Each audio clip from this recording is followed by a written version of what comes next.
What happens when Donald Trump crashes Barack Obama's live town hall, only to be shut down by a single sentence that the entire country can't stop replaying? The crowd never saw it coming. It was supposed to be a calm Tuesday night in Phoenix. Obama sat under the studio lights, jacket open, tie loosened, speaking about the strength of democracy. Then, the moderator's earpiece buzzed. His face went pale. "Mr. President, we've just been told President Trump is calling in," the audience gasped. Nobody expected a sitting president to cut into his predecessor's event, live on national TV. Behind the glass, producers flailed. The moderator froze, but Obama stayed still, leaning back with a small smile. "Put him through," he said, his voice slow and steady, the same tone people had missed since 2016. The screen lit up. Trump's face filled the stage, his voice booming. "Barack, I had to call in. I'm watching this, and it's a disgrace. Total disgrace. Under your watch, jobs were vanishing. Under me, we had the greatest economy in history. Everyone knows it." The crowd shifted in their seats. Some murmured. This wasn't just unexpected. It was two eras colliding, live and raw. Obama let the silence stretch, then turned to the audience. "Well," he said with a grin, "looks like we've got company tonight." Laughter rippled through the room, but tension lingered. Trump pressed harder, rattling off about China, manufacturing, and how he saved the country. His words were rough but powerful. He was still the sitting president, after all. Yet the audience wasn't watching the big screen anymore. Their eyes were on Obama. Would he lash back? Would he ignore it? Obama leaned forward, hands clasped. He didn't raise his voice. He didn't rush. "Mr. President," he said calmly, "I think the American people care less about who yells the loudest, and more about who tells them the truth." The room exploded with applause. The moderator exhaled, unsure of what would happen next. The clash wasn't a possibility anymore. It was unfolding, live. Trump's voice kept climbing, but something had shifted. Obama's reply wasn't just about what he said. It was about how he carried himself. Calm, collected, in control. Viewers could feel the difference. One man storming, the other steady. The stage no longer belonged to Trump. It belonged to Obama.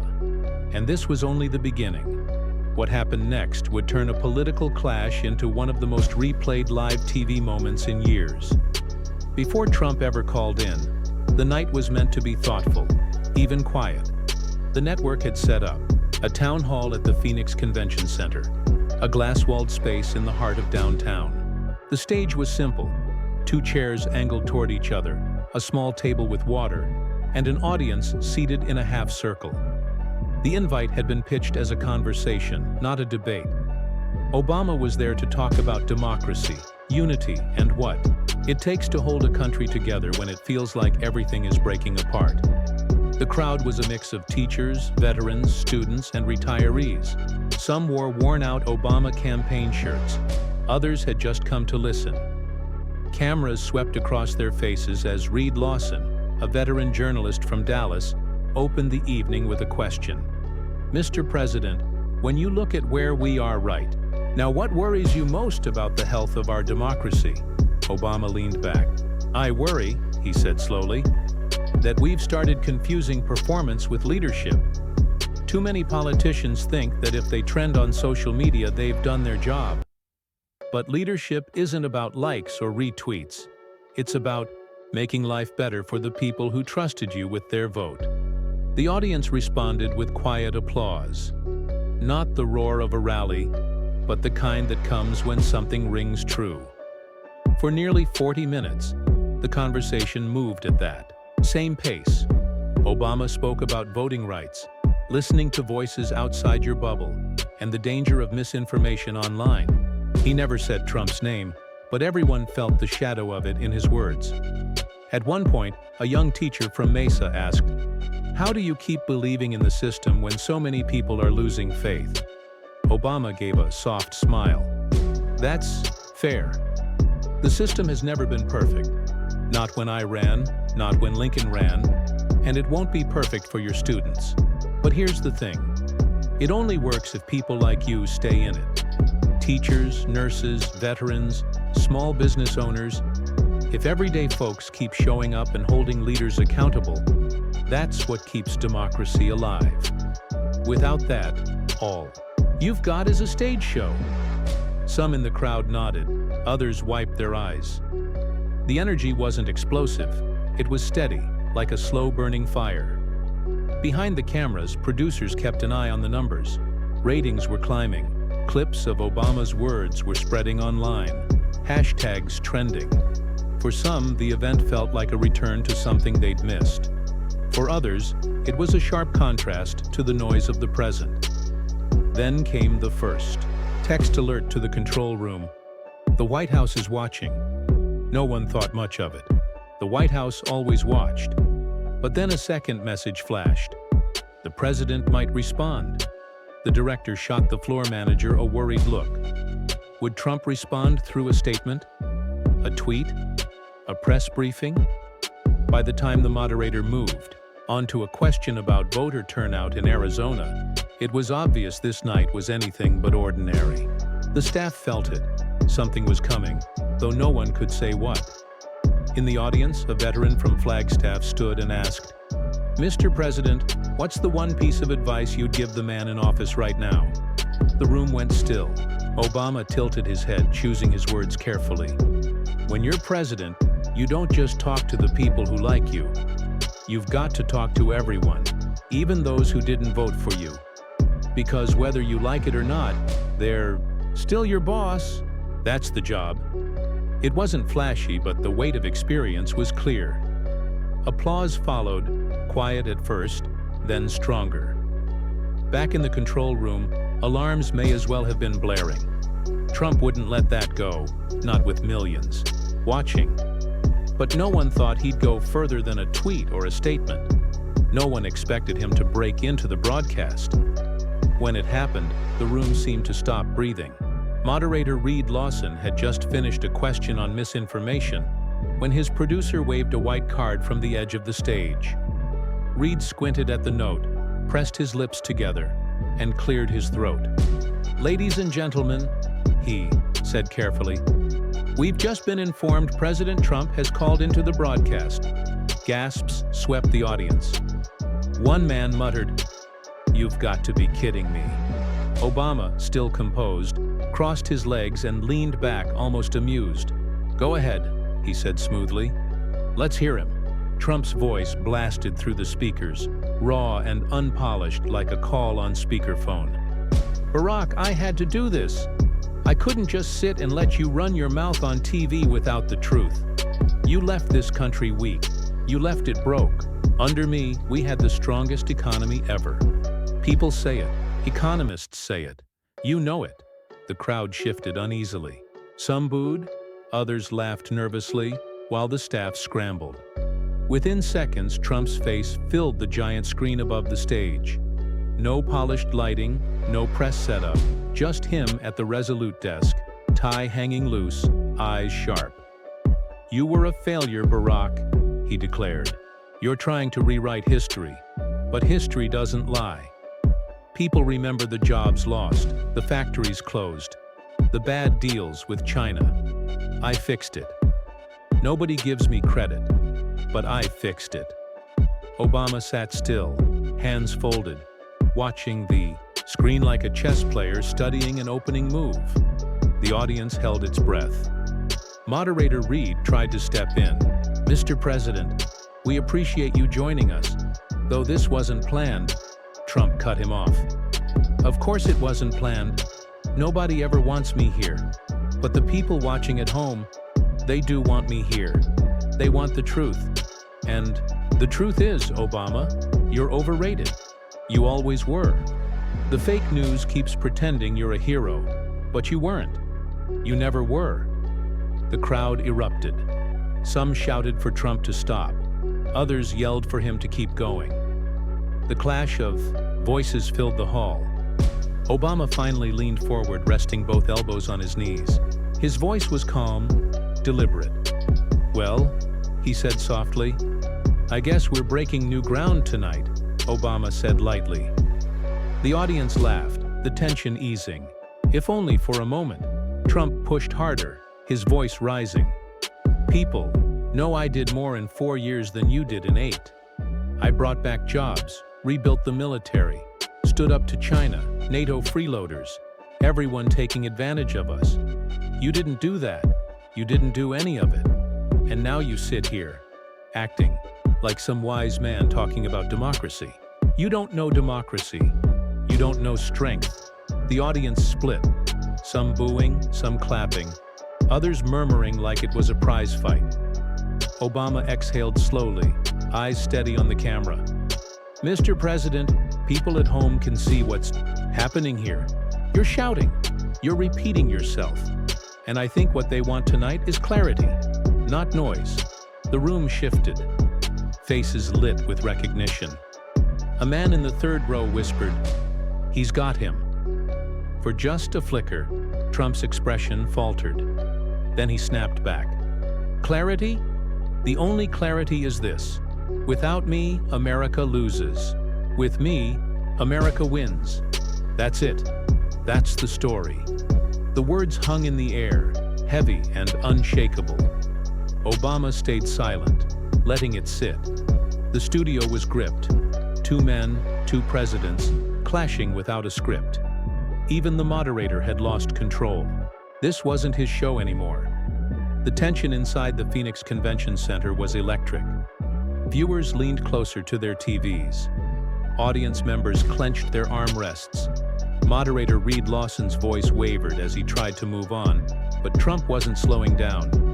"Barack," Trump snapped, jabbing a finger toward the camera. "You were a disaster. Look at the numbers. Trade deals, the border. I fixed every mess you left. The stock market hit records under me. Unemployment, the lowest in 50 years. People were winning again. That's what I gave America. You gave them speeches. I gave them results." The crowd buzzed with noise, some cheering, others booing. But all eyes were locked on Obama. He leaned back, hands steepled, calm as ever. "I think people remember," he said evenly, "that when I took office, this country was losing 750,000 jobs a month. The auto industry was collapsing. Banks were failing. Families feared losing everything. So yes, we worked hard to turn that around. By the time I left office, unemployment had been cut in half. The stock market had doubled, and millions had health insurance who didn't before." The audience erupted with applause. Trump shot back instantly. "Fake numbers, totally fake. Everyone knows it. You cooked the books. You brag about saving the auto industry, but I brought manufacturing back. I brought the jobs. I made America respected again." Obama raised his eyebrows, almost amused, as though Trump had proved his point. "Respect," he said calmly, "isn't about how loud you are in the room. Respect is about whether people trust you, whether our allies trust us, and whether everyday Americans believe their leader is leveling with them." The room erupted again, applause louder this time. Someone in the back shouted, "That's right!" On the big screen, Trump smirked, shaking his head. "You always talk pretty, Barack. That's what you do. Pretty speeches, no action. Me? I'm action. People wanted someone strong, someone who fights. That's why I won, and you lost. That's why you're sitting there, and I'm sitting here." The line hit like a punch. Trump was wielding the fact of his presidency as the ultimate card. But Obama didn't flinch. He leaned closer to the camera, closing the gap. "You're right," he said evenly. "You won an election. That happens in a democracy. But winning doesn't mean you stop listening to the people who didn't vote for you. It doesn't mean you spend every day attacking your critics instead of doing the job. The presidency isn't a trophy. It's not about you. It's about them, the people who sent you there." The audience roared, clapping so hard the moderator had to raise his hands for quiet. The contrast between them was undeniable. Trump, fiery and combative, filling the air with volume. Obama, calm and precise, cutting with a scalpel. Trump snarled. "You don't get it, Barack. People love me because I fight. I fight the fake media, the Democrats, China, NATO, everybody. You bowed down. You gave away the country. People know it. That's why I'll win again. That's why they still want me in the White House." The mention of another election sent ripples through the crowd. Boos, jeers, scattered cheers from Trump loyalists. The atmosphere now felt like a prize fight. Obama gave a faint smile, shaking his head as though he'd just heard a tall tale. "You know, fighting everybody isn't the same thing as leading. Anybody can pick a fight. The real question is, can you build something? Can you leave people better off than you found them?" It was subtle, but the audience leaned in. Obama was circling closer without ever raising his voice. On the screen, Trump's face reddened. "I built the strongest country in the world. You left it weak. Weak borders, weak military, weak economy. I made it strong again. Everybody knows it. That's why they cheer me at every rally. Thousands of people. The biggest crowds anyone's ever seen." Obama chuckled softly. That single sound sent a wave of laughter rolling through the audience. He didn't need words. The room already felt the balance tipping. Moderator Reed Lawson shuffled his papers, his hands trembling. This wasn't a Q&A anymore. It was a raw, unscripted showdown. And Obama hadn't even delivered his sharpest line yet. The room vibrated with energy, heavy and electric. Viewers at home could feel it too. The split-screen image of Trump, live from the Oval Office, and Obama, seated calmly in Phoenix, looked surreal. Two heavyweights circling. Only this wasn't a boxing ring. This was democracy, live in prime time. Trump leaned forward at his desk, voice rising like a siren. "Barack, you're jealous. That's what this is. You're jealous I'm in the Oval Office and you're not. I built the strongest economy in history, lowest unemployment. Farmers, workers, police, everybody was winning under me. Under you? Nothing but weakness, nothing but disaster." His words came in bursts, rapid and forceful, like machine gun fire. The camera zoomed in on his face. Flushed and animated, Trump kept firing. The crowd split, boos clashing with scattered claps while others sat frozen in disbelief. Obama let it happen. He didn't interrupt, didn't raise his voice. Shoulders relaxed. He simply waited for Trump to run out of steam. When the president finally paused, Obama adjusted his microphone, sat a little straighter, and spoke in a tone so calm it cut sharper than any shout. "Mr. President," he began, "the American people don't need numbers rattled off like a sales pitch. They don't need slogans. They don't need another scoreboard of who's winning and who's losing. What they need is leadership. And leadership isn't about making yourself the hero of every story. It's about making sure the story is about them." The room erupted. Applause thundered, some audience members leaping to their feet. On screen, Trump shook his head, his smile curling into irritation. "Oh, give me a break. You talk like a professor. People don't want lectures. They want results. And I gave them results. Look at the stock market, Barack. Look at the job numbers. Look at the border. You were weak. I had to fix your mess." Obama leaned forward, both hands on his knees, gaze steady. His words came softly, each one deliberate. "You. No, Mr. President. The job isn't about who can draw the biggest crowd or brag about the highest numbers. Numbers rise and fall. Crowds cheer today, boo tomorrow.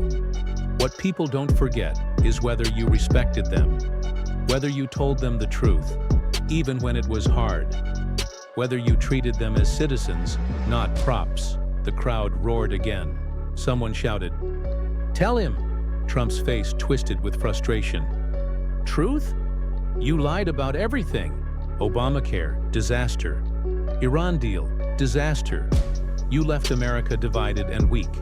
I brought it back. People know it. They cheer me everywhere I go. You can't even fill a gym anymore." Obama chuckled lightly. He didn't deny it, didn't flinch. Instead, he tilted his head as though studying a puzzle. I've been out of office for years, and I still get invited to talk with young people, with teachers, with veterans and community leaders. Maybe I don't pack stadiums anymore, but I get something better. I get to look folks in the eye and know their lives were a little more stable when I left than when I found them. That matters more to me than any rally. The crowd erupted, the loudest ovation of the night. On screen, Trump's eyes narrowed. Stable? You call losing factories stable? You call handing China billions stable? No one believes you anymore, Barack. They believe me. They believe what I say because I don't sugarcoat it. I tell it like it is. The words hung in the air. Reed Lawson tried to step in, but Obama lifted a finger, signaling he wasn't finished. Mr. President, he said calmly, telling it like it is doesn't mean you're telling the truth. Sometimes it just means you're loud enough that people stop asking questions. But leadership isn't about noise, it's about honesty. The reaction was instant. Cheers, claps, even a standing ovation from one side of the room. Cameras caught whispers in the crowd. He's got him. He's got him. Obama remained seated, steady and unflinching. Trump, though, fidgeted, adjusting, his tie, shuffling his papers. Not panic, but unmistakable discomfort. The moderator cleared his throat nervously. Gentlemen, if we could... But it was too late. This wasn't about numbers anymore. It wasn't about policy. It was about truth, character, and how each man carried himself before millions. And Obama wasn't done. He was holding something sharper, one line that would echo long after the cameras went dark. Trump leaned toward the camera, jabbing a finger at the lens. You're a talker, Barack. That's all you ever were. Pretty speeches, no results. I'm a doer. People wanted a fighter, and they got one. That's why I'm sitting here and you're sitting there. The crowd hissed and muttered. The moderator sat frozen, barely holding his composure. Obama leaned forward, elbows on his knees, voice low, barely above a living room tone. The quiet pulled the room in closer. Mr. President, he began, there's something you still don't understand about this job. It's not about making everything about you. It's about making people feel seen and heard, even when they didn't vote for you. Because if you only fight for yourself, you're not leading, you're performing. The audience erupted in applause. Obama lifted a hand gently, quieting them, his eyes still locked on the camera. You brag about the strongest economy, but leadership isn't measured by how many times you say the word winning. It's measured by whether families feel secure, whether kids see opportunity, whether people believe their president respects them. On screen, Trump rolled his eyes and smirked. Blah, blah, blah. Nobody buys it anymore, Barack. Nobody's buying it. Obama tilted his head, as if he had been waiting for that line. He let the silence build, then delivered the sentence that would echo everywhere. Mr. President, he said evenly, when you have to keep telling people you're winning, it usually means you're losing where it matters most. The words hit like a thunderclap. The audience gasped, then exploded into a standing ovation. Cheers, claps, even stomps rattling the floor. The moderator's jaw dropped. On screen, Trump blinked rapidly, rattled. That's nonsense. People know I'm winning. Look at the rallies. Look at the crowds. His voice cracked, swallowed by the roar in Phoenix. Cameras caught the moment. A young woman wiping tears. An elderly man clapping until his glasses slipped. College students jumping to their feet. Obama didn't gloat. He didn't smile. He leaned back in his chair, calm and unshaken, letting the moment breathe. When the applause finally eased, he added softly, almost as an afterthought, America doesn't need a performer-in-chief. It needs a commander-in-chief. The room detonated again. The moderator struggled to keep order. Trump's face flushed, red as he barked into the mic. Fake, totally fake. staged TV. But the weight had shifted. The audience had already chosen their winner. In the control room, producers exchanged stunned glances. They knew they had just captured television history. Online, clips of Obama's lines spread like wildfire. When you have to keep telling people, "You're winning," it usually means you're losing. Obama turned back to the moderator, his voice as steady as when the night began. "Reed," he said, "let's get back to the questions. I think folks came here to talk about the future of democracy." It was the ultimate flex. He had landed the knockout punch, then moved on as if the fight had never touched him. The audience roared, but Trump only shouted louder. "You're weak, Barack. A weak president. Nobody respects you anymore." Obama didn't respond. He simply lifted his glass, took a sip of water, and set it back down. The silence said more than words ever could. His earlier line still echoed, sharp enough to cut through the noise of an entire presidency. What stunned people wasn't just what Obama said. It was how he said it. Calm, deliberate, undeniable. The Phoenix Convention Center shook with applause, cheers, even laughter. His words had landed like a heavyweight punch, and the crowd was still riding the wave. For a moment, it felt less like a town hall and more like a concert where the performer had just dropped the line everyone would remember. But Trump wasn't letting go. His flushed face filled the giant screen, voice rising as he jabbed at the camera. "Don't be fooled, folks.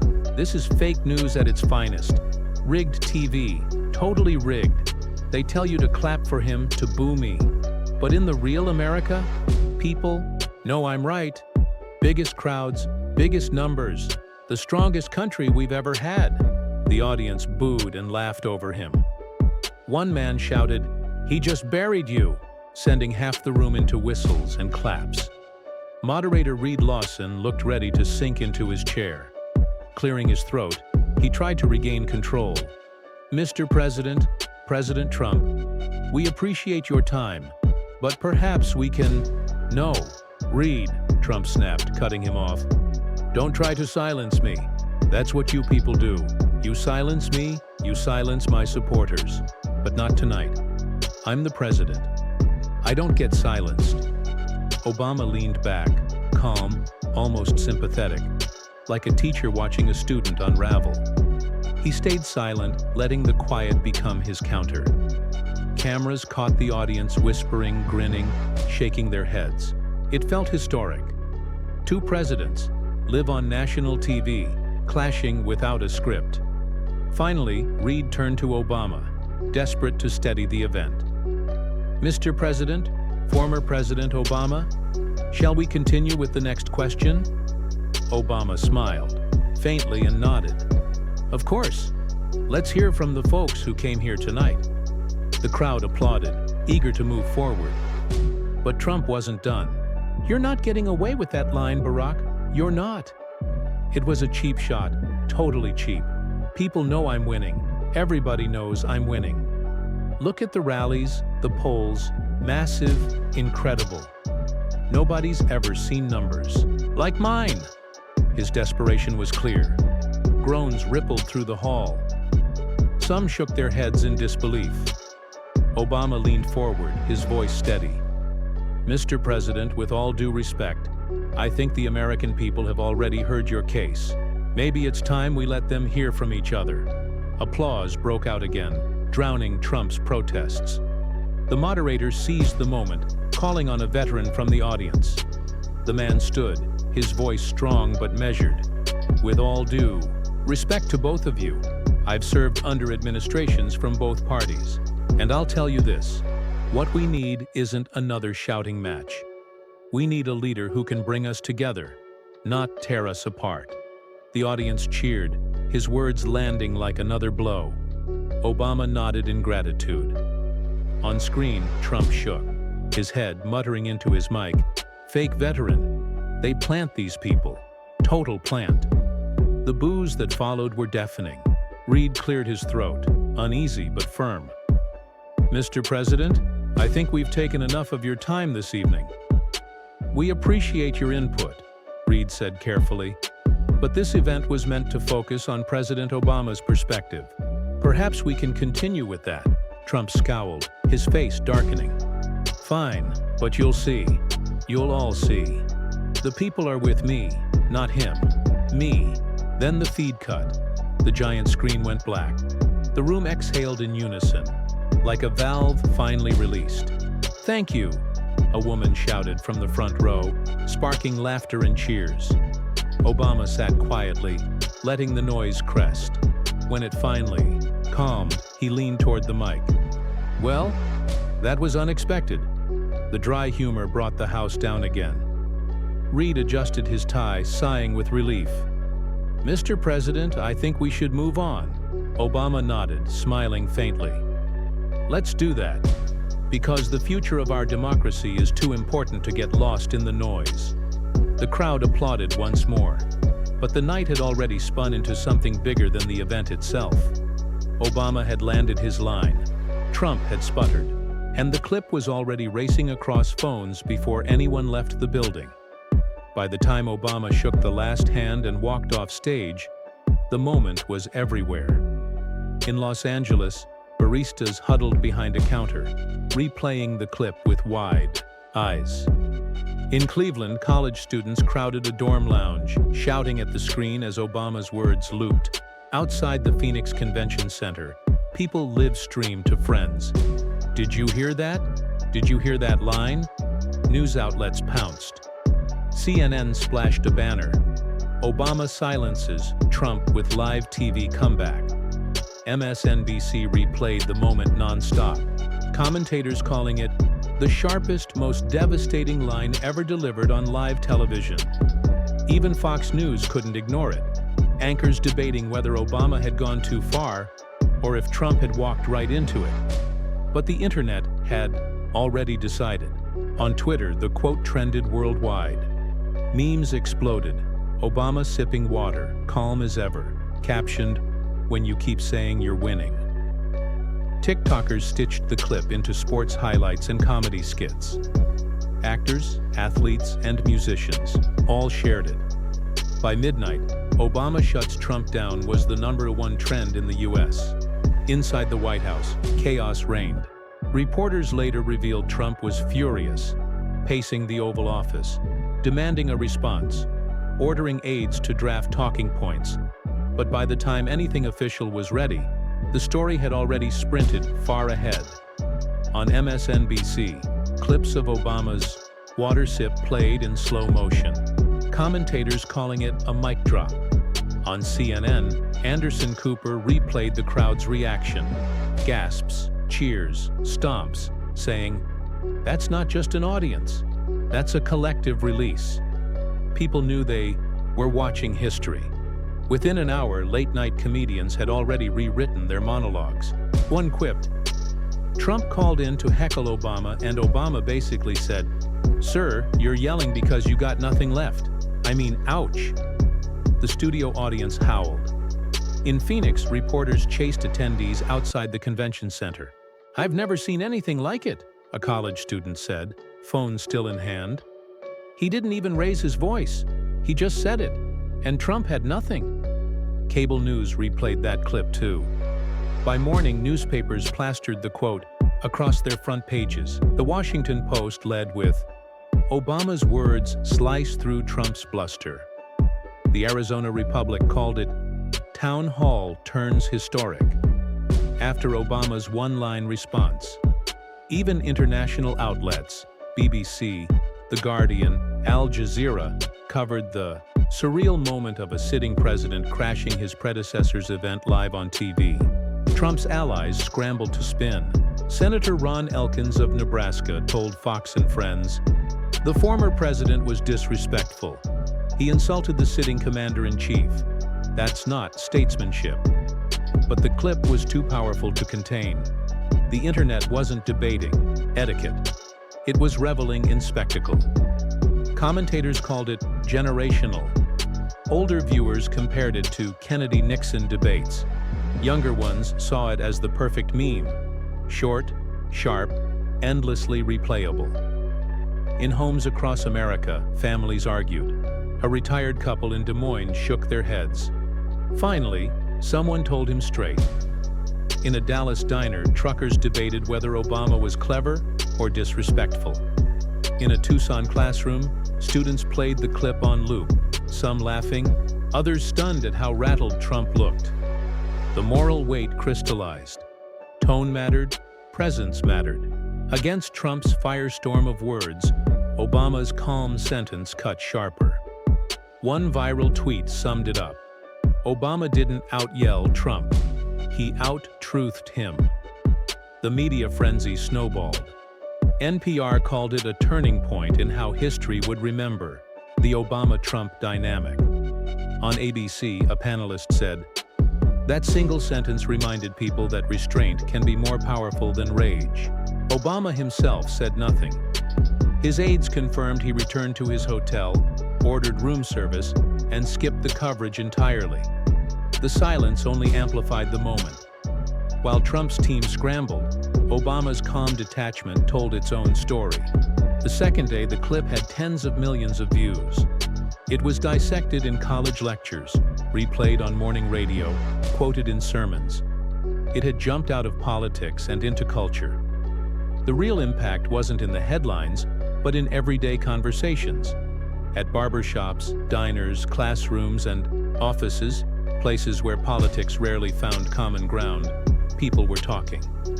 In Detroit, at Wilson's barbershop, 3 men sat under the buzz of clippers while Obama's line replayed on TV for the 5th time. Raymond, a retired mechanic, slapped his knee and laughed. Man, he shut him down without even raising his voice. "That's how you do it. That's class." The barber twisted a chair with his foot and nodded. You could see Trump's face.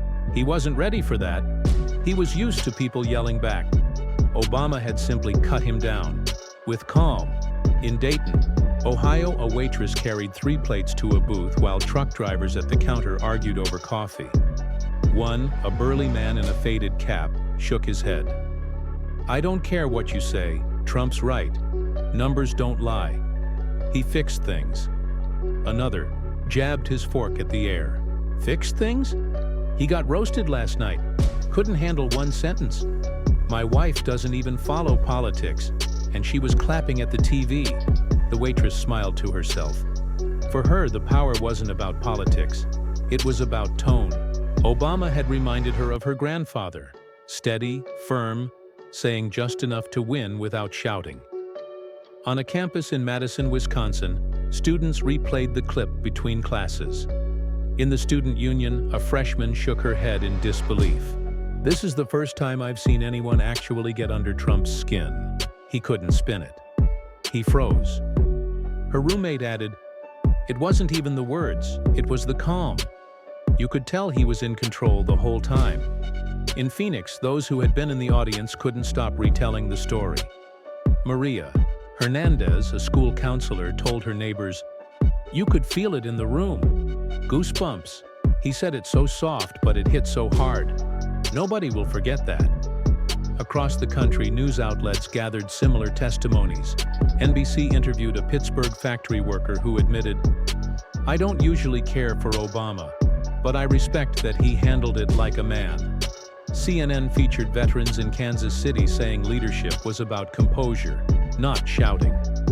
Even callers on conservative radio conceded Trump looked shaken. Online, the moment took on a life of its own.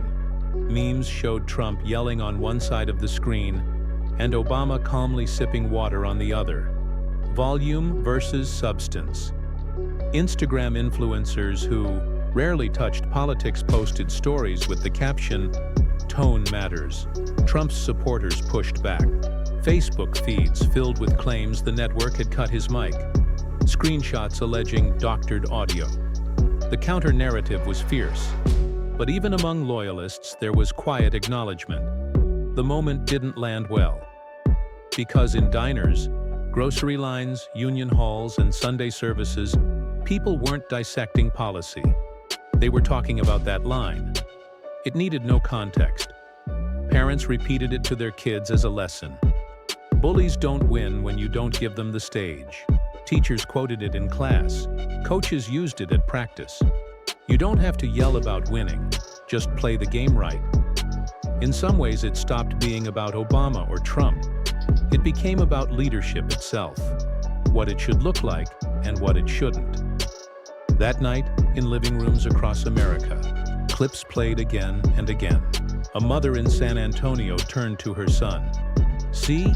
That's why the loudest person isn't always right. Sometimes it's the one who stays calm." The boy nodded, eyes fixed on the screen, learning without a word.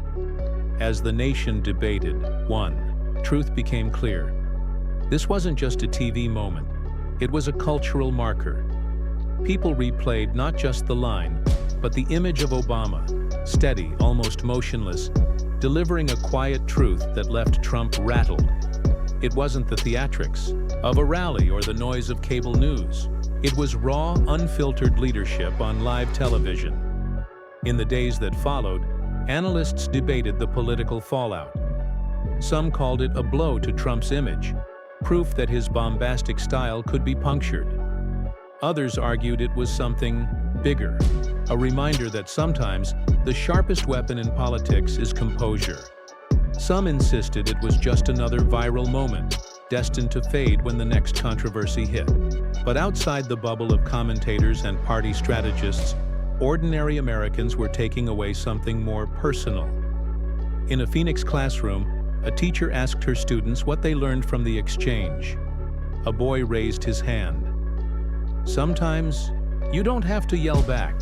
You just have to say the truth and let it stand."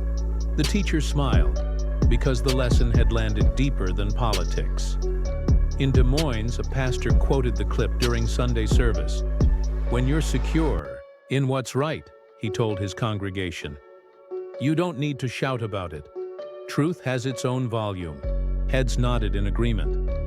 Across the country, families replayed the clip in their living rooms, using it as a springboard for conversations with their kids. Parents explained that leadership isn't about ego or showmanship. It's about humility, clarity, and respect. Kids listened, phones in hand, beginning to understand the difference between noise and wisdom.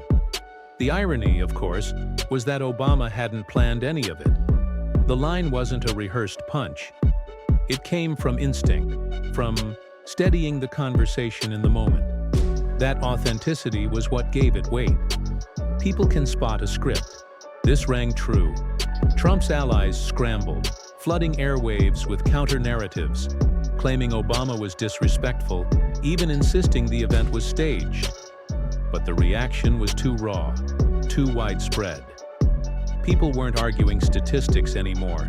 They were talking about tone, about character, about who looked like a leader when it mattered most. And the lesson spread beyond politics. Coaches reminded athletes that bragging isn't respect. Managers used it as an example of staying calm under pressure. Parents pointed to it as proof that bullies thrive on noise, but falter when someone refuses to play their game. For millions of Americans, it stirred something deeper, a nostalgia for leadership built on composure and principle, not chaos and spectacle. At the heart of it was a simple truth: words matter, and how you deliver them matters even more. In a country often drowned in shouting, one quiet sentence can echo louder than hours of bluster. That's why the clip stuck. That's why it spread. It wasn't just that Obama won an exchange. It was that he reminded people what winning really means. Not dominating an opponent, but setting a higher standard for everyone watching. As one NPR analyst put it wasn't Obama versus Trump, it was composure versus chaos. And composure won. For the crowd in Phoenix, for millions at home, and for countless others online, the takeaway was clear. Real strength isn't in the shouting, it's in the steadiness. And maybe that's the lesson to carry forward. Not just in politics, but in classrooms, workplaces, families, and friendships. The loudest voice in the room isn't always the strongest. Sometimes the most powerful thing you can do is stay calm, tell the truth, and let the world decide for itself. So if you're watching this right now, ask yourself, when the noise rises, when tempers flare, When someone tries to shake you, will you match their volume or hold your ground with calm? History shows us. Calm wins.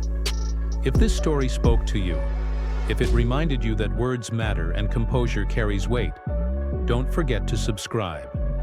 More stories like this are waiting, each carrying a truth we can all learn from. Stay steady, stay honest, and let the truth do the talking.